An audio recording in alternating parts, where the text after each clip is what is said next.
Dans un pays où les quartiers s'habituent aux coupures soudaines, des convois lourds apparaissent à l'aube comme une anomalie visible dans la pénombre.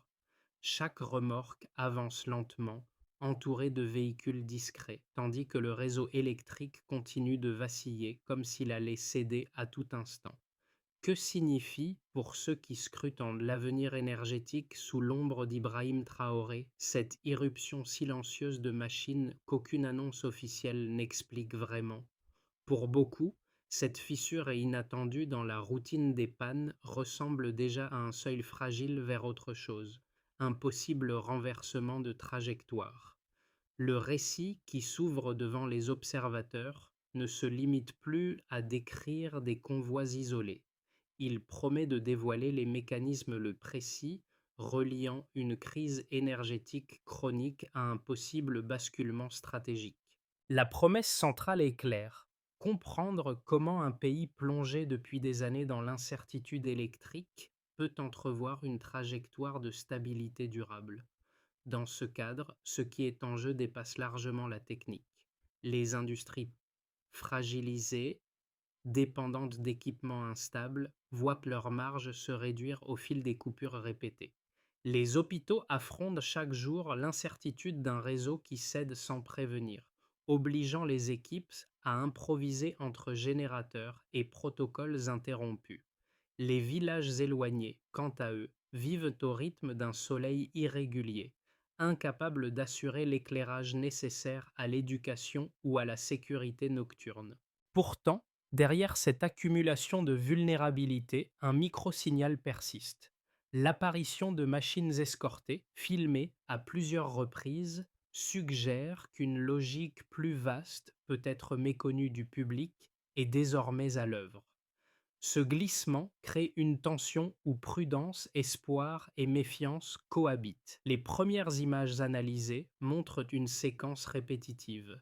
Plus de 12 convois lourds ont été observés en une seule semaine, circulant à l'aube et au crépuscule comme s'ils répondaient à un calendrier précis. Cette régularité chiffrée, relevée par plusieurs habitants, constitue le premier indice tangible que les mouvements logistiques ne relèvent pas d'opérations ordinaires. Pour comprendre l'ampleur de ce signal, il faut revenir à la crise énergétique qui façonne la vie quotidienne du Burkina Faso depuis des années. Moins d'un quart de la population bénéficie d'une alimentation stable, un déficit profond qui maintient ateliers, hôpitaux et écoles dans une dépendance constante aux solutions temporaires. Dans les quartiers urbains, les coupures dictent le rythme des activités. Dans les zones rurales, les services essentiels ne survivent qu'en s'ajustant aux caprices du réseau ou de la lumière du jour. Cette fragilité n'est pas nouvelle, mais elle est devenue structurelle. Ce qui trouble davantage les observateurs, c'est la façon dont les convois sont apparus. Aucune conférence de presse, aucune annonce graduelle, aucun signal institutionnel. Les véhicules sont arrivés escortés, ont franchi des périmètres récemment renforcés, puis ont disparu derrière des portails scellés. L'absence totale de communication, inhabituelle dans un pays où même les projets solaires mineurs sont publiquement mis en avant, agit comme un amplificateur de spéculation. Dans ce vide narratif, les citoyens ont rassemblé les pièces disponibles. Les images, les témoignages et la répétition des passages ont été mis en parallèle avec les accords énergétiques signés avec Rosatom en 2023, puis consolidés en 2025. Ce rapprochement n'a pas été confirmé, mais il alimente une hypothèse croissante.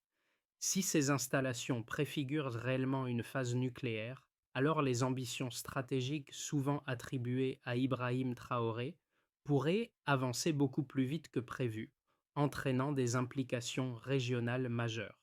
Ainsi, à travers ces indices dispersés mais persistants, une dynamique se dessine, celle d'un pays qui semble ne plus se contenter de gérer la crise, mais préparer activement un changement d'échelle. Pour saisir comment ces mouvements silencieux ont été interprétés sur le terrain, il faut suivre les pas de ceux qui vivent quotidiennement les failles du réseau. Un technicien de quartier à Ouagadougou raconte avoir vu, à l'aube, un convoi escorté avancer avec une précision qui évoquait davantage une opération stratégique qu'un simple transfert de matériel. Il se souvient du grondement sourd des remorques, du moment où les agents ont brièvement fermé la route et de la sensation que chaque minute semblait calculée. Pour lui, cet épisode n'était pas un incident isolé. C'était un signal que quelque chose d'inhabituel, peut-être d'important, était en marche. Un second témoin, commerçante dans une zone périphérique, a observé un alignement de conteneurs avancer silencieusement au crépuscule, chacun scellé et escorté par des véhicules aux vitres opaques. Habituée aux coupures qui stoppent brutalement ses activités, elle a perçu dans cette scène non seulement une curiosité, mais aussi une forme d'espoir prudent. Si des machines arrivaient enfin, peut-être que la stagnation énergétique n'était plus irréversible. Ces récits, modestes en apparence, offrent une boussole pour comprendre l'atmosphère qui se transforme lentement. Bien avant toute annonce officielle, ils montrent comment les citoyens, fatigués par des années d'instabilité, détectent le moindre frémissement. Une simple répétition de convoi suffit à infléchir la perception collective. Et si la trajectoire n'était plus figée, ce glissement précoce pose une question simple et déterminante. Si ces signes annoncent un changement, alors à quoi ressemblerait la suite? L'activation du mouvement commence sans annonce, presque sans souffle. Une série de convois apparaît d'abord à l'aube, puis au crépuscule, avançant avec une lenteur méthodique qui tranche avec les interventions habituelles du réseau. Chaque passage semble calibré, route brièvement fermée, escorte silencieuse, machine trop massive pour être associée aux réparations locales. Ce premier rythme crée un contraste saisissant avec le quotidien des habitants, habitués à voir des équipes improvisées face aux pannes, jamais à déployer une logistique structurée. À ce stade, l'événement ressemble encore à une anomalie, mais une anomalie répétée, donc signifiante. Le mouvement atteint ensuite son apex, le moment où les indices cessent d'être isolés et forment un schéma lisible. Les citoyens documentent des plus de 12 convois en une seule semaine. Les vidéos circulent massivement. Les fondations de sites jusque-là ordinaires se transforment. Périmètres scellés, zones nettoyées, matériaux déplacés sans explication, présence accrue d'équipes de sécurité. Ce changement matériel, visible mais jamais commenté, agit comme un pivot narratif. Il fait entrer la situation dans une dimension nouvelle, où les témoins commencent à relier les signaux entre eux. Les discussions mentionnent alors les accords énergétiques signés avec Rosatom en 2023 et consolidés en 2025, créant une grille d'interprétation inattendue mais plausible. C'est précisément à ce moment que la figure d'Ibrahim Traoré s'immisce dans la lecture collective. Ni par un discours direct, ni par une confirmation explicite, mais par l'écho de ses positions sur la souveraineté technologique. Ces prises de parole précédentes deviennent, pour beaucoup, un fil d'analyse. À partir de là, les répercussions s'étendent en plusieurs vagues. Première vague, la réaction citoyenne. Les habitants, lassés par les coupures, voient dans ces convois une possibilité, même fragile, de sortir d'un cycle d'instabilité chronique. Les conversations quotidiennes changent. Du scepticisme résigné, elles glissent vers une curiosité active. La répétition des images crée un nouveau rapport au temps. Et si le pays avançait réellement vers quelque chose de plus structuré? Deuxième vague, la tension institutionnelle. Le silence du gouvernement, inhabituel dans le domaine énergétique, devient un objet d'analyse en soi. L'absence de communiqué officiel, loin d'apaiser les interrogations, multiplie les hypothèses. Certains y voient une stratégie de discrétion nécessaire pour éviter les pressions extérieures évoquées par plusieurs observateurs. D'autres redoutent qu'un projet trop sensible se développe hors du regard public. Dans les deux cas, ce mutisme amplifie la portée de chaque indice matériel. Troisième vague, les répercussions régionales. Les voisins observent le phénomène à travers un prisme géopolitique. Le Mali et le Niger, déjà proches de Ouagadougou, interprètent les signaux comme le possible début d'une stabilisation énergétique qui pourrait reconfigurer l'équilibre du Sahel. D'autres partenaires, plus prudents, s'inquiètent des implications qu'un changement d'échelle énergétique pourrait produire dans une région instable. Dernière vague, l'effet d'entraînement. Chaque nouveau convoi ne fait plus seulement écho au précédent. Il les agrège, les renforce, leur donne un contour narratif. Ce n'est plus un ensemble de faits isolés, mais une séquence cohérente, structurée, qui suggère que le Burkina Faso avance désormais par étapes calculées, et non plus par fragments. Dans cette succession d'événements, un constat s'impose. Le mouvement n'est ni accidentel ni improvisé. Il suit une trajectoire reconnaissable dont l'ampleur reste encore voilée, mais dont la logique interne s'affirme à chaque passage de convoi. Le point de départ, le baseline, est clair. Moins d'un quart de la population dispose d'une alimentation électrique réellement stable. La delta observée provient de la cadence soutenue de convois recensés ces derniers mois, dont plusieurs témoins rapportent une douzaine de passages filmés sur une seule semaine, un niveau d'activité incompatible avec les interventions techniques mineures. Ces deux repères chiffrés forment le socle de l'analyse. Le premier chiffre expose la structure d'un déficit profond, un manque qui façonne le quotidien des hôpitaux, des ateliers et des écoles. Dans un pays où l'énergie fiable est devenue une exception, cette proportion illustre à quel point la marge de manœuvre reste réduite. Le second chiffre révèle une dynamique inverse. Une intensification logistique mesurable, régulière, non accidentelle. Une douzaine de passages capturés et diffusés soulignent une intention soutenue. Cette accumulation suggère un mouvement prolongé plutôt qu'une action isolée. L'évolution entre ces deux pôles crée un espace d'interprétation où les hypothèses s'organisent. Un troisième indicateur s'ajoute aux deux précédents. 3 citoyens sur 4 dépendent encore de solutions précaires, souvent inefficaces. Ce chiffre, ancré dans les analyses locales, montre que ces alternatives de fortune ne compensent pas les faiblesses structurelles du réseau. Il illustre un état de survie logistique plus qu'un système fonctionnel. Pris séparément, ces chiffres n'imposent aucune conclusion définitive. Ensemble, ils composent une trajectoire cohérente. Le pays part d'un socle extrêmement fragile, mais un mouvement lent, méthodique, commence à se profiler dans la direction opposée.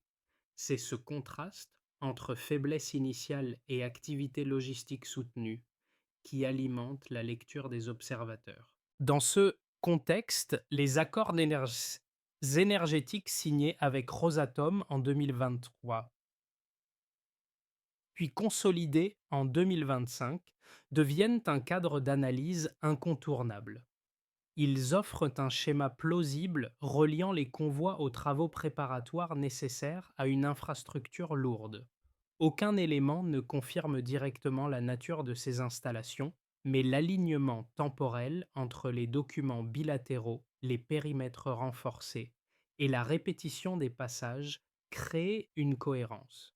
C'est ici que la figure d'Ibrahim Traoré réapparaît dans la réflexion collective. Ses déclarations sur la souveraineté technologique, souvent interprétées comme une volonté d'aller au-delà des solutions conventionnelles, influencent la manière dont ces indices sont perçus.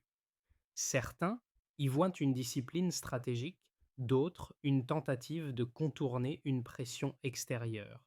Mais dans les deux cas, la logique reste la même. Lorsqu'un pays renforce simultanément son réseau, ses sites sensibles et ses partenariats techniques, la direction générale devient lisible même si les détails demeurent voilés. Ainsi, les données quantitatives ne prouvent pas l'existence d'un projet précis. Elles révèlent toutefois un glissement mesurable, un passage d'une gestion fragmentée des pannes à une séquence d'actions coordonnées, visibles, étalées sur plusieurs mois. Dans une crise où l'incertitude règne depuis longtemps, cette cohérence nouvelle suffit déjà à transformer l'interprétation de ceux qui observent l'évolution en cours. Les partisans de la transformation énergétique soutiennent d'abord que la répétition des convois lourds constitue un signal impossible à confondre avec les réformes mineures habituellement annoncées. Selon eux, l'intensification observée, documentée par des vidéos, des témoignages et l'apparition de sites scellés marque le premier mouvement tangible d'une stratégie de long terme. Dans un pays où les coupures façonnent le quotidien, ils considèrent ces passages successifs comme une rupture méthodique avec la stagnation. Le lien temporel avec les accords conclus en 2023, puis consolidés en 2025, renforce leur conviction que ces installations préparent quelque chose de plus structuré qu'une simple maintenance. Face à cette lecture optimiste, les sceptiques avancent deux objections majeures. La première porte sur l'absence totale de communication officielle. Ils soulignent que le gouvernement burkinabé, habituellement prompt à mettre en valeur toute amélioration du réseau, demeure silencieux sur ces mouvements de grande ampleur. Cette opacité nourrit la crainte d'un projet trop sensible pour être assumé publiquement et ouvre la porte à des interprétations contradictoires. La seconde objection concerne l'ambiguïté géopolitique. Les, les critiques rappellent l'apparition de périmètres renforcés, les rumeurs d'ingénieurs étrangers aperçus près de zones restreintes et les discussions diplomatiques évoquant des fondations inhabituelles. Pour eux, ces indices, même s'ils ne prouvent rien, soulèvent davantage de questions qu'ils n'apportent de certitude. Pour répondre à ces réserves, il faut s'en tenir aux données vérifiables. Le silence officiel, bien qu'inhabituel, n'est pas incompatible avec une stratégie de discrétion destinée à éviter des pressions extérieures, un élément mentionné par plusieurs observateurs dans leurs analyses. De même, les signaux géopolitiques rapportés restent descriptifs.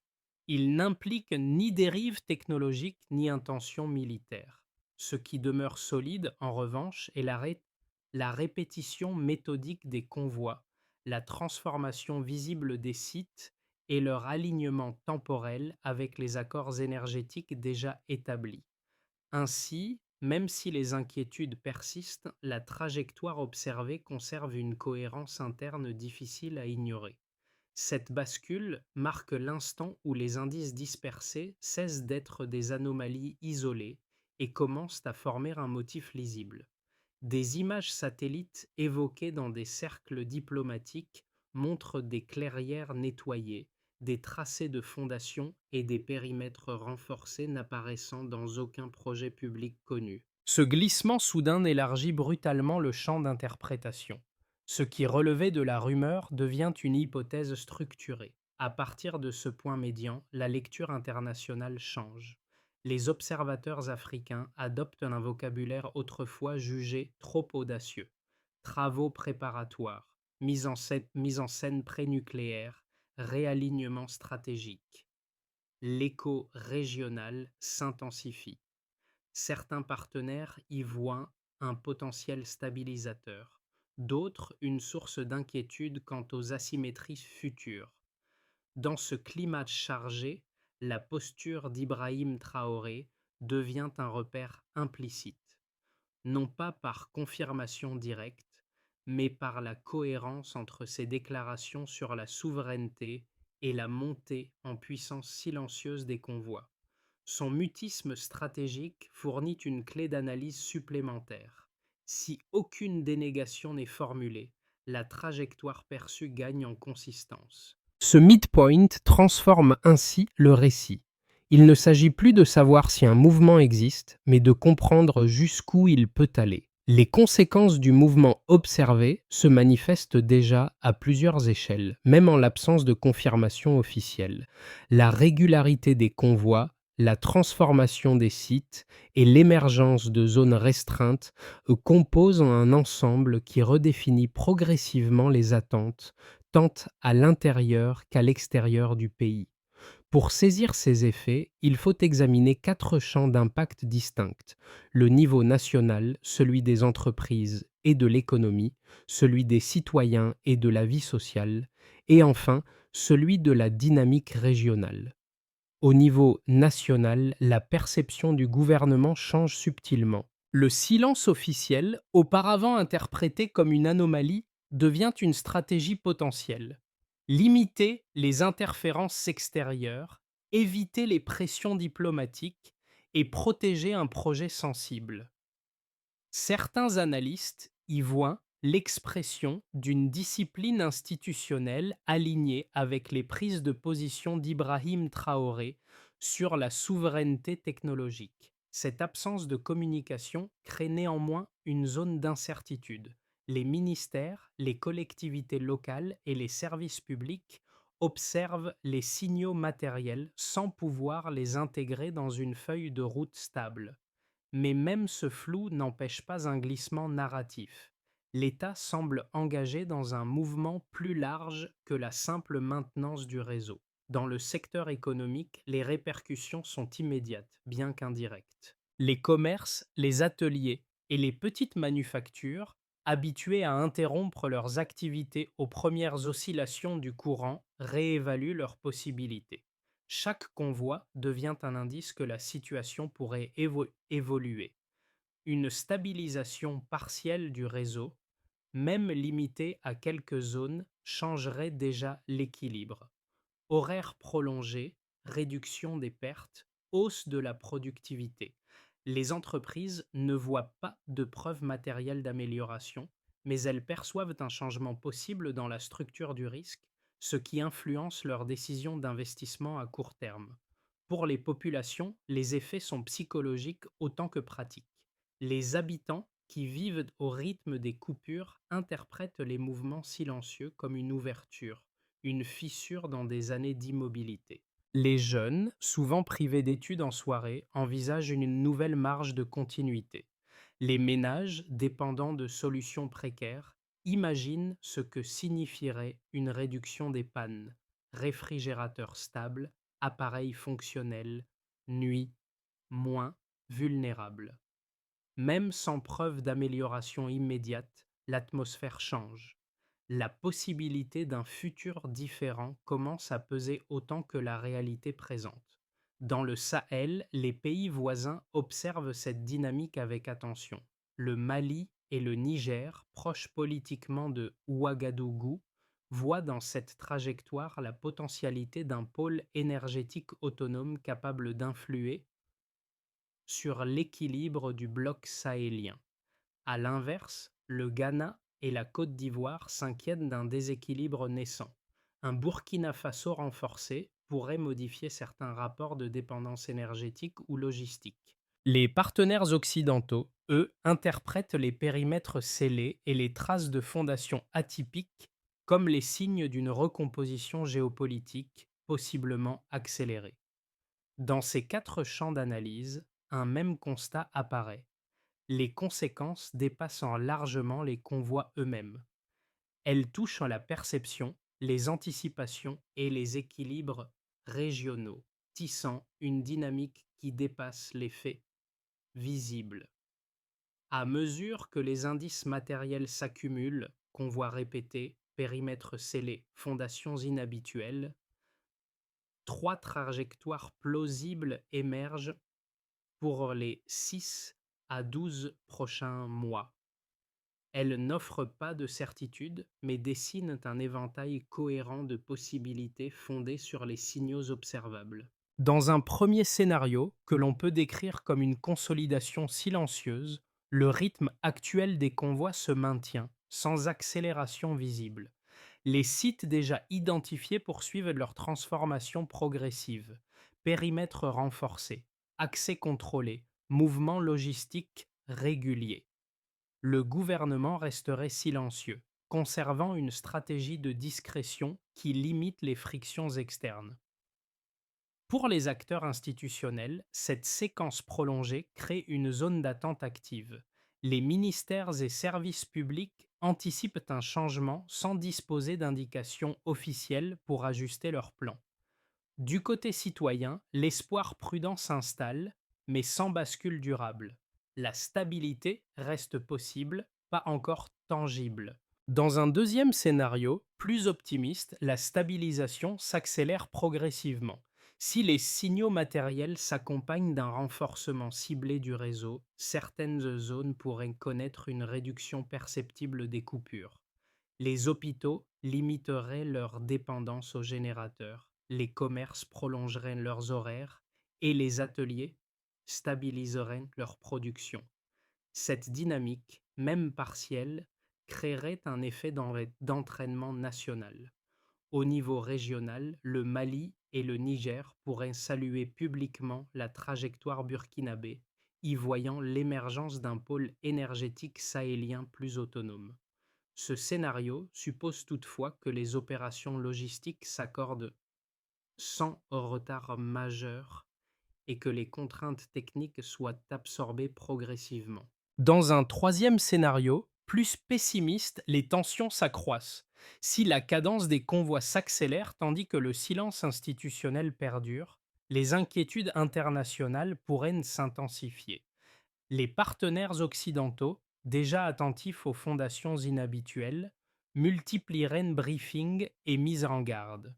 À l'intérieur du pays, l'absence d'information pourrait alimenter une spirale d'interprétations contradictoires, espoir amplifié d'un côté, suspicion accrue de l'autre. Les critiques exploiteraient ce vide narratif, tandis que les partisans y verraient une preuve de discipline stratégique. Dans ce scénario, l'incertitude deviendrait le moteur principal du débat public, rendant difficile toute projection stable à court terme.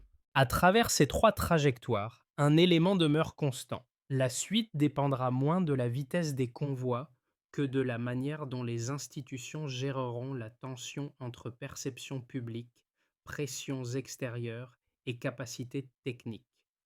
Pour les jeunes, les mouvements observés touchent directement la façon dont ils imaginent leur avenir. Beaucoup ont grandi dans un environnement où l'électricité n'était jamais garantie, où les études du soir dépendaient d'une lampe précaire ou d'un générateur incertain. Si les signaux actuels annoncent réellement une stabilisation progressive, même limitée, alors leur horizon change. Davantage de continuité pour apprendre, davantage de possibilités pour entreprendre, davantage d'autonomie dans des activités qui exigent un accès constant à la technologie. Cette simple ouverture suffit déjà à remodeler leurs attentes. Pour les petites entreprises, l'enjeu est encore plus immédiat. Chaque coupure représente une perte nette. Heures d'activité interrompues, machines arrêtées, clients contraints de partir. L'apparition répétée des convois, même sans explication officielle, modifie la perception du risque. Une éventuelle réduction des coupures, même minime, pourrait transformer le fonctionnement de milliers d'ateliers et de commerces. Ils n'ont pas encore la preuve d'une amélioration, mais ils perçoivent la possibilité d'un contexte plus prévisible, capable de réduire l'instabilité qui bride leur croissance. Pour les fonctionnaires et les services publics, ces mouvements esquissent un nouveau cadre de travail. Les hôpitaux, les écoles et les administrations locales fonctionnent souvent à la limite, tributaires de solutions temporaires qui fragilisent la continuité des services. Si les infrastructures en préparation visent réellement à renforcer la capacité nationale, alors ces institutions pourraient enfin planifier à long terme, organiser leurs activités sans craindre l'effondrement soudain du réseau et déployer des services plus fiables dans les zones sensibles. À travers ces trois groupes, une même réalité émerge. Lorsque les signaux changent, même discrètement, l'imaginaire collectif se réorganise. Pour qu'une transformation énergétique durable prenne forme, Plusieurs étapes doivent s'articuler avec précision. Les signaux déjà observés offrent un cadre plausible et la ligne directrice attribuée à Ibrahim Traoré, souveraineté, coordination méthodique, discrétion stratégique, sert ici, ici de fil conducteur. Premièrement, il s'agit de stabiliser les lignes critiques en clarifiant concrètement qui fait quoi. Les équipes nationales de l'énergie renforcent en priorité les tronçons les plus vulnérables du réseau. Cette phase doit commencer immédiatement, en continuité avec les mouvements logistiques déjà repérés. On pourra suivre les progrès à travers un indicateur simple, diminution progressive des coupures dans les zones pilotes. Deuxièmement, il faut sécuriser les périmètres sensibles en définissant clairement quand et comment intervenir. Les unités de sécurité consolident l'accès aux sites où les convois ont été observés. L'objectif est d'assurer des conditions de travail stables, sans interruptions extérieures ni pression politique. L'avancée se mesurera ainsi: stabilité des opérations, absence de perturbations locales. Troisièmement, une coordination bilatérale encadrée et ordre nécessaire afin de structurer le calendrier commun. Les partenaires techniques identifiés dans les accords précédents harmonisent leur calendrier avec les capacités locales. Cette étape se déroule à mesure que les fondations visibles progressent. L'avancée se mesurera ainsi: alignement entre rythme logistique et besoins techniques. Quatrièmement, une préparation institutionnelle et sociale doit permettre d'anticiper l'usage de cette énergie plus stable. Les ministères, collectivités et services publics doivent anticiper l'intégration d'une énergie plus stable dans les écoles, hôpitaux et ateliers. L'avancée se mesurera ainsi: capacité des institutions à planifier sans dépendance excessive aux générateurs. Cinquièmement, un suivi continu doit permettre de mesurer, d'ajuster et de stabiliser l'ensemble du processus. Un dispositif d'observation nationale basé sur des indicateurs publics simples, permettrait de détecter les progrès et les blocages. Ainsi, la trajectoire esquissée n'a pas besoin d'une annonce spectaculaire. Elle repose sur une série de gestes cohérents que le pays commence déjà à percevoir. Les mouvements observés ne se résument pas à des convois ni à des fondations émergentes. Ils renvoient à une transformation plus subtile qui prend forme dans le regard de ceux qui vivent chaque jour les limites du réseau. Le technicien de quartier qui avait entendu à l'aube le grondement sourd des remorques ou la commerçante qui avait vu les conteneurs traverser le crépuscule deviennent des figures témoins de ce moment fragile. Ce motif, celui d'une attente silencieuse traversée par des signaux concrets, revient ici comme un fil narratif. Il rappelle que les transitions profondes ne commencent pas toujours par des discours, mais par des gestes à peine visibles, par une régularité qui finit par remodeler l'imaginaire collectif. Dans cette atmosphère, la posture d'Ibrahim Traoré agit comme un aimant interprétatif. Ces prises de position sur la souveraineté énergétique, par leur sobriété même, offrent un cancer à cette dynamique discrète. Elle ne confirme rien, ne réfute rien, mais structure la façon dont les citoyens lisent les changements en cours. La ligne qui en découle est simple, ténue, mais porteuse. Le silence peut annoncer un mouvement profond. À mesure que les signaux se multiplient, convois silencieux, sites renforcés, zones scellées, une idée s'impose. Cette transformation potentielle ne dépend pas seulement des infrastructures, mais aussi de la manière dont une société choisit d'y prendre part. Les habitants qui filment, commentent, débattent et comparent leurs observations jouent déjà un rôle essentiel dans la compréhension collective du moment. Une transition énergétique, même silencieuse, devient une construction sociale dès lors qu'elle est portée, interrogée et partagée par ceux qui la vivent. C'est pourquoi l'espace de discussion devient crucial. Il permet de suivre l'évolution des signaux, d'échanger des expériences, de confronter des perceptions sans céder à la spéculation. La force d'un tel dialogue réside dans sa capacité à éclairer un paysage encore incertain sans prétendre le simplifier. Si vous souhaitez prolonger cette réflexion, explorer les implications futures ou partager vos propres observations, vous êtes invité à rejoindre la conversation et à nourrir ce débat collectif.